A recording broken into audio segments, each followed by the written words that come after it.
Today I'm going to show you how to punish your opponent if he or she brings his queen out too early in the game.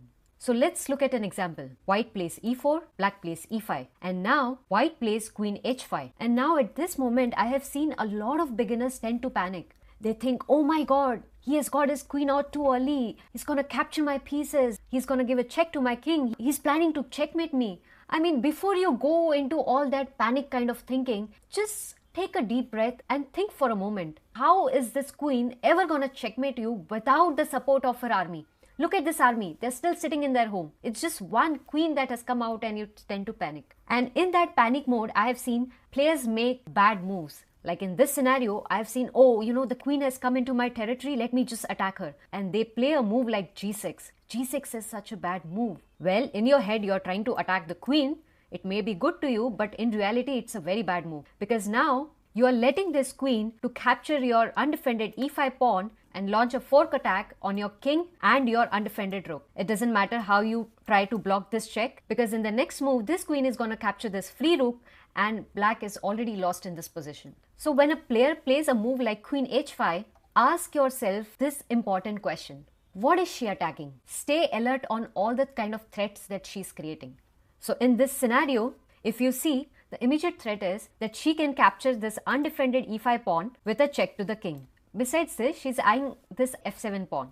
So how do you make a move which develops one of your minor pieces and also protects this undefended pawn? So the best move in this case would be knight to c6. It's controlling the center squares and also protecting this undefended e5 pawn, and it's also developing one of your minor pieces. Now 90% of the times in this scenario, white would play bishop c4. And now the threat is real, because both the queen and the bishop are attacking the f7 pawn and giving a checkmate threat to black. And you will be really surprised if I tell you that I have seen so many of the beginners playing a very bad move in this situation, and that is knight to f6, thinking that let me just attack this queen. How can you play a move like that? Even a blind person can see this checkmate threat. Please don't make such horrible moves in chess. You're going to lose the game, because now this queen is going to capture this pawn and going to end your game. So evaluate every threat that the queen is creating and then play the best move. So what would be the best move in this scenario? Now to find the answer, ask yourself this important question. How can I make a tempo gaining move? And that would give you the right answer. So the best move in this scenario is g6. g6 blocks the checkmate attack and also counter attacks on the queen. In most cases, the queen will move to the f3 square, threatening a mate one more time on this f7 square. Now how can black develop a piece and also block this checkmate threat? So the best move would be knight f6. Now if white really wants to go aggressive in this scenario, you will see him playing a move like g4. And if you don't pay much serious attention to this move and end up playing a normal developing move like, let's say, bishop to g7, then you will be in a serious problem, because now white will push his pawn to g5 and attack this knight. And if you try to save this knight by moving him off from this square and taking it to h5, then queen into f7 will result into a checkmate. Let's go back. So how do you play against this threat? So when white is trying to threaten something, then ask yourself this important question. How can I create a stronger threat than my opponent? So a stronger threat would be knight to d4, attacking the queen. Now white cannot push his pawn further, otherwise he will lose his queen. Also, another threat black has created is that not only is this queen being attacked, but black is also attacking this weak c2 pawn, the capture of which will lead into a fork attack to the king and the rook. Now, if white doesn't analyze this move properly and plays a move like queen e3, then black can play knight into c2 check, king d1, and now he will lose his queen. And if white tries to protect his c2 pawn, then notice that these two pawns are hanging. Black can capture any of these two pawns, but the better capture would be knight into e4, because it gains tempo, because now this knight is attacking the queen one more time. Let's go back few moves. If in this scenario, if white doesn't play this pawn, another possibility is that white just decide to chase after this f7 pawn by playing a move like queen b3, attacking the weak f7 one more time. Now black can easily defend this with a move like queen e7. An interesting variation to see would be a move like knight d4. So the idea is white is threatening to capture this pawn and black has created a counter threat of capturing this queen. And there are some tactics lying here in this situation. Let's have a look. So since you have let your opponent capture this f7 pawn, white will capture this pawn with a check. The king moves. But now white is in serious trouble because not only his queen is under attack, but his bishop is also under attack. If white moves his queen with a check, then the king can easily capture this free bishop. And if white tries to save this bishop by playing a move like queen c4 because she doesn't want to leave this diagonal, then now black can attack the queen one more time with b5, forcing the queen to leave this diagonal. White will have to retreat this queen to d3, and now the king can capture this free bishop. Let's go back few moves. What if in this scenario, white decides to play a move like knight e2? The idea is he's developing his minor piece but is trying to control this d4 square so that it would not be very easy for the black knight to jump on this square without being captured. So now in this scenario, black can continue focusing on his development. He can play bishop g7, white will play d3, and then you castle because your king's safety is of the utmost importance. And now white can play bishop g5, pinning this knight to the queen. And now since your king is well guarded and white doesn't have any serious threat, so you can easily kick off this bishop by playing a move like h6. If bishop takes your knight, then it's a completely fine situation. You can capture this bishop back with either with your queen, and then the queens would be off the board, and this is a complete good position for black. If you don't want to capture back with your queen, it's okay to capture with your bishop as well, because even this position is very solid and good for black. So white should ideally just trade minor pieces here, but in most of the cases, players play an inferior move like bishop h4. They just retreat it back and they try to maintain this pin on this diagonal. But now black can play a tempo gaining move g5, attacking the bishop one more time, and now bishop has to retreat back,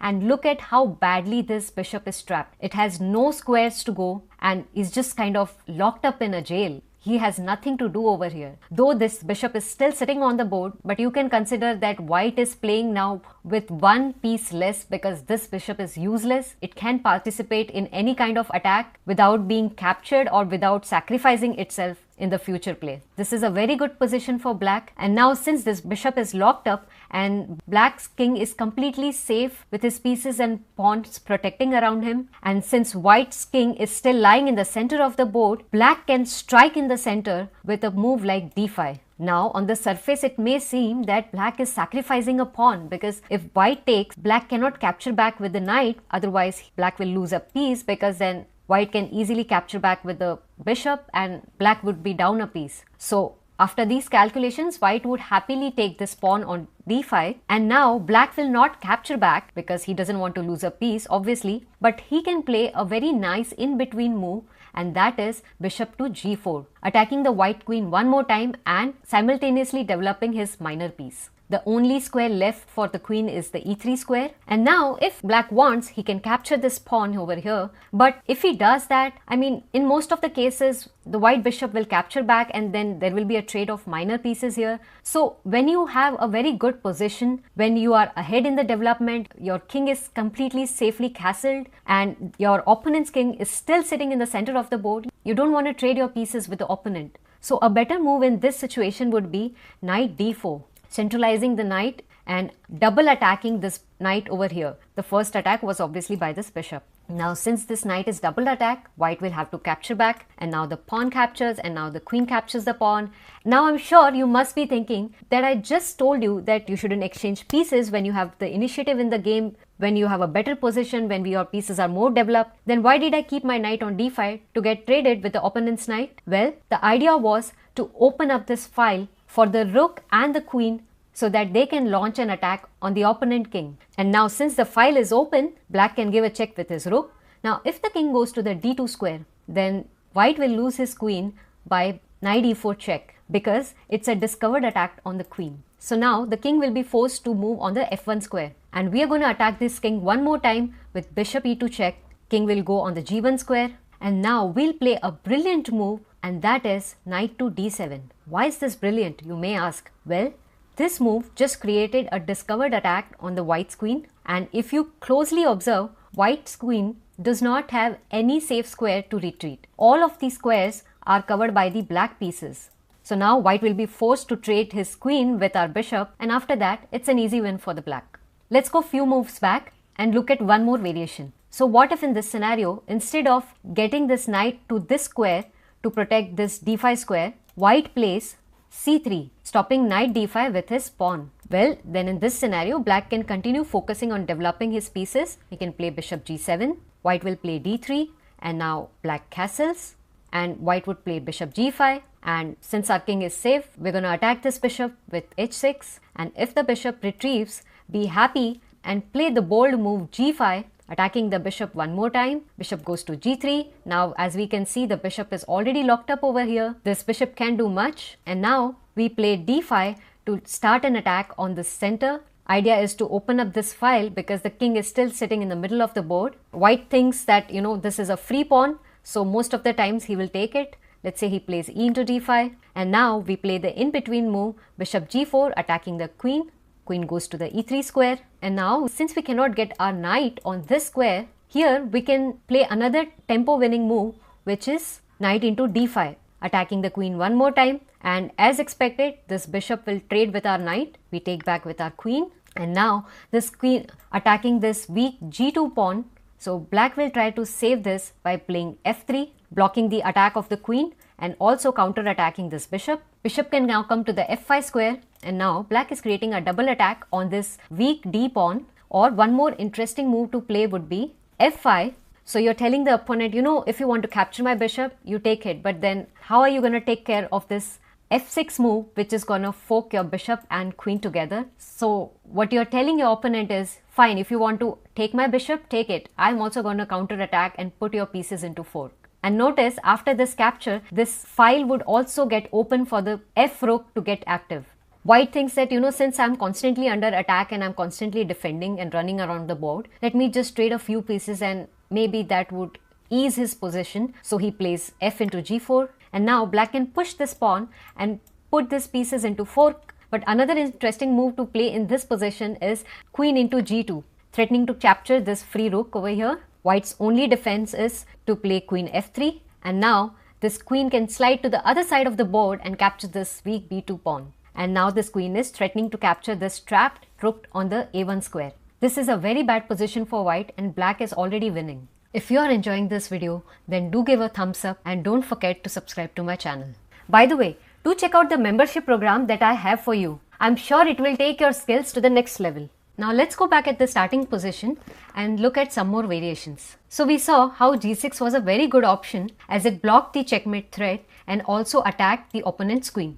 But most of the players try to play very defensive and passive moves in such situation, like knight to h6. But now in this situation, white has a very good move, and that is d3.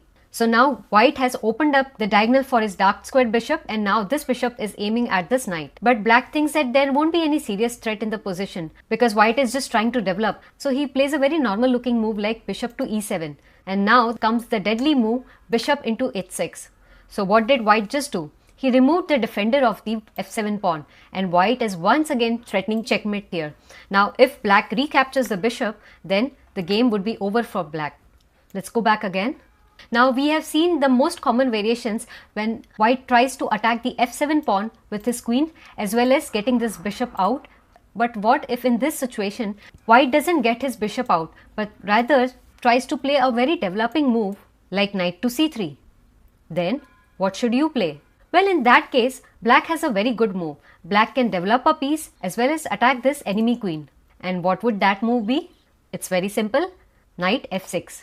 Developing a kingside minor piece, controlling the centers, and also attacking the white queen, and thereby gaining a tempo in the process. Now white has to move his queen. Now let's say he gets his queen to h3, and now black can play another tempo gaining move, and that is d5. d5 strikes in the center, and now two of black pieces are attacking this pawn, and it is defended by only one white piece. So the pawn is in danger, and most important, with d5, now black is able to activate his light square bishop and now is attacking white's queen again. So gaining a tempo in the process because white again has to move his queen to some other place. White plays queen f3, moving the queen out of the bishop's attack and adding protection to this pawn. And now black can develop his light square bishop by a tempo gaining move, and that is bishop to g4, attacking the queen one more time. White plays queen e3, and now black can play the killer move d4, forking the queen and the knight. and white is in the losing position now. Now let us go back to the starting position and look at some more interesting variations for black. White starts with e4, black plays e5 and then queen to h5. And now let's say in the game you end up playing knight to f6, attacking this queen, and totally forget about this undefended pawn on e5. So then what happens? Queen will obviously take this pawn and give a check. So if you end up playing like this, don't panic. It's okay, you've just lost one pawn. But from here on, you can focus on developing your pieces, and then once when you'll be ahead in development, you can start punishing the queen by creating a counter attack on her. So let's first just protect our king. We'll develop our bishop and also block this check. Now let's say white plays d3. He's trying to open up the diagonal for his bishop, and now black can play knight c6 because now black is developing his another minor piece but with a tempo, because now this piece is attacking white's queen. White's queen go back to g3, and now you can strike in the center with a move like d5 so that you open up this file where the white king is still sitting and all his pieces are still undeveloped. So you're just preparing for that. And here white will see that you have just left this pawn undefended, and most of the players would be very happy to capture this pawn. And as a black player, you should not panic. You should be happy if the white player captures this pawn, because this pawn is not for free. Because if white decides to capture this pawn, although you have lost one more pawn, but now you are going to activate your rook on an open file with the move rook to g8, and this is a tempo gaining move. Not only your rook is getting activated, but you are also attacking the queen one more time. Queen will have to go on h6, and now you can open up the center with d into e4, d into e4, and if you wish, you can now capture this pawn and open up this e file completely. Or an alternate option is to maintain the tension there and rather utilize this open file on which the black queen is standing. So a far better move would be knight to d4, creating another threat, and the threat is the weak pawn over here on the c2 square, capturing of which will put white's king and his rook into a fork attack. White obviously can't let that happen, so he may try protecting this pawn with an inferior move like knight to a3, and this defense doesn't work because now black's bishop can capture this knight over here, and if white captures back, then white can capture this pawn with his knight and fork the king and the rook, and this position is already lost for white. Let's go back few moves. So protecting with the knight is not a very good option. So white will obviously try to protect this c2 pawn with his bishop, developing his bishop to a good square and also protecting this weak pawn. But this move now has led to the fall of a pawn in white's position, and that is by rook into g2. White's king side is damaged, white has lost another pawn, and look at all these black pieces. This rook, these two knights, this bishop over here, all of these pieces are so active. This queen, this is so active. Look at this slight square bishop, though it is not developed, but it's controlling an active diagonal. All of black pieces are ahead in the development and are ready to launch a full-fledged attack and punish white for not getting his king to the safety, for bringing out the queen too early in the game, and for not focusing on developing his pieces. Because black has the initiative now, black is ahead in everything, he can easily win this game because black can now get this bishop out here, or maybe to here. This queen can come over here, then black's king can castle on the queen side, and all of black's pieces would be so powerful and actively attacking on the white's queen, which is still sitting in the center. And look at white's pieces, 1, 2, 3, 4, 5, all are still sitting on the back rank and doing nothing. They haven't been even developed yet. How is gonna white survive the attack of the black? And now let me show you an example in the Scandinavian defense where the queen comes out too early. White starts with e4, black strikes the center with d5, e into d5, and now queen into t5. So the queen has come out too early in the game to capture the pawn. So what do you play as white? Can you think of a tempo gaining move which will develop your pieces as well as attack the queen? So the move is knight c3. And now the best move for black in this situation would be either to go back to its original square or maybe come to this square. But instead what black tries to do is give a check to the white king. So think of a move which will block the check and will also develop your piece. Well, you can block the check with the queen, but that might lead to exchange of queens, and you don't want to trade pieces right in the opening, because in the opening you want to focus in developing your pieces. So a better move would be bishop to e2. This bishop now blocks the check of the queen, also develops this bishop from his original square, and now the queen and this bishop is forming a battery on this diagonal. Now black plays knight f6, trying to develop his minor piece, And now, as a white player, can you think of one more tempo gaining move which will develop one of your minor pieces as well as attack the queen? Well, it's simple. Knight f3. Developing one more kingside minor piece, preparing to castle, controlling the center squares, and most importantly, attacking the queen one more time. Black has to move his queen. Black comes to d6 square. And now, the best move in this situation would be castling. White has developed 3 of his pieces, has already castled the king. This rook is about to get active. White is about to strike the center and white is totally ahead in development. Look at black pieces. Black has developed just 2 pieces and is 3 moves behind for castling his king. Now, black has understood that white is playing a lot of tempo gaining moves and forcing black to make unnecessary repeated queen moves. And now black can see that white can very well get his knight on this square to attack the queen one more time. So to prevent that, black plays a6. Also a6 stops his bishop to come on this square and check the opponent king. So a6 prevents both knight and the bishop to jump on the b5 square. White says okay. Now white takes control of the center with d4. Also stopping black to take control of the center by playing e5. So black plays e6. The idea is now he is desperately looking to get his bishop out and then castle his king and then develop the rest of his pieces. And now white plays knight to e5. What white is trying to do is slowly trying to get all his pieces around this king. And knight e5 also controls a lot of key squares in the opponent's territory, especially this weak f7 pawn. Black doesn't like this strongly placed knight in the center and he thinks that this knight could be a danger in the upcoming moves. So black desperately wants to get rid of this knight and that is why he plays knight to c6, attacking this knight over here and also double attacking this pawn. This pawn is being attacked by the knight and by the queen as well. Now since white is ahead in development and want to soon start an attack, he doesn't care of this pawn and that is why he doesn't play a passive move like bishop to e3 to protect this pawn. Instead, what he plays is bishop f4, developing his bishop to a very active diagonal and threatening some discovery attacks to this queen. Black is very eager to capture this free pawn, so that is why he takes with his knight. And now white plays bishop h5, placing his piece to a square where it can attack this f7 pawn one more time. So 2 of white pieces are now attacking this f7 pawn. Black has to defend and the only good defensive option is knight into h5, killing the attacker. And white now recaptures back with his queen, posing a threat on this pawn one more time. Black defends with g6. Queen comes back to its original position because notice if queen goes elsewhere then this pawn of white would be hanging. So the queen comes back to its starting square. Black moves his knight, threatens to capture this knight over here so that it can double up white's pawns. While white can capture this knight over here, but a better move would be to play something which poses threat on the opponent. And that would be knight to e4, threatening to capture the queen in the next move. Since the queen doesn't want to go any elsewhere on the board, so she decides to trade queens with our queen. And this is a very good move for white because now white can capture back the queen with the rook on his corner and now white's rook is actively placed on this open diagonal. Look at all of white's pieces. 1, 2, 3, 4, 5.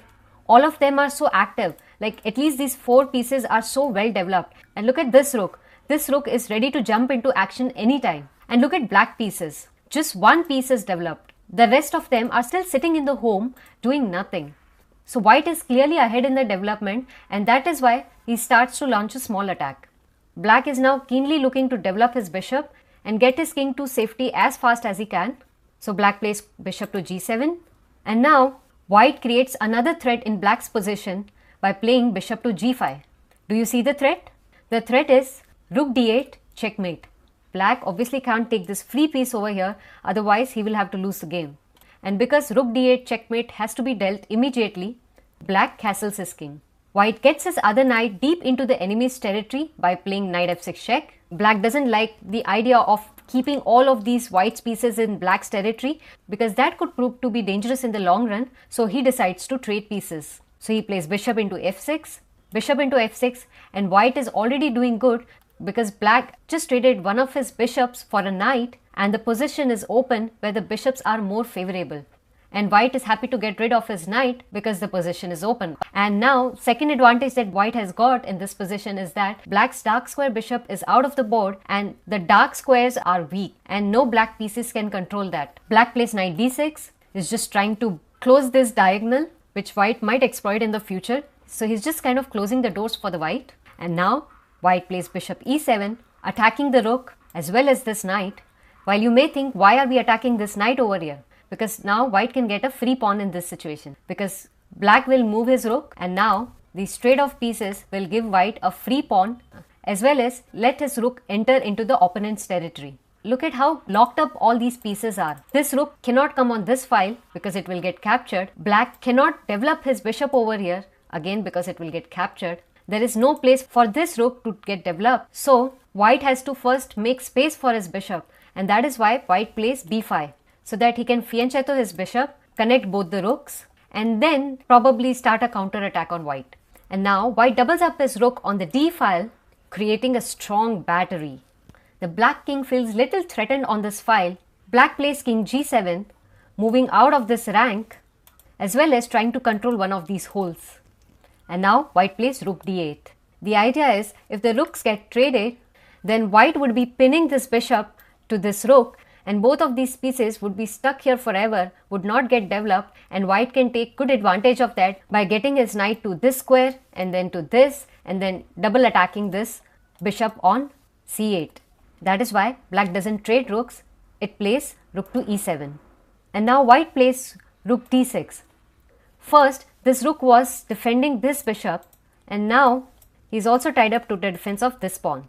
Black plays e4, actively trying to create a passed pawn on this side of the board. White plays f3, black plays a5, rook c6, double attacking the bishop now.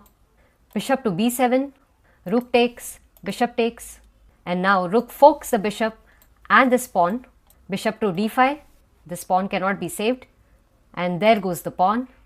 Black attacks the c2 pawn, white plays b3, rook into c2, knight d3, attacking this weak pawn which cannot be saved, king f6, pawn is gone, rook d2, and I'm going to stop this game over here because if you look at this position, white has successfully created two passed pawns, which would be very hard to stop for the black player without sacrificing one of his pieces.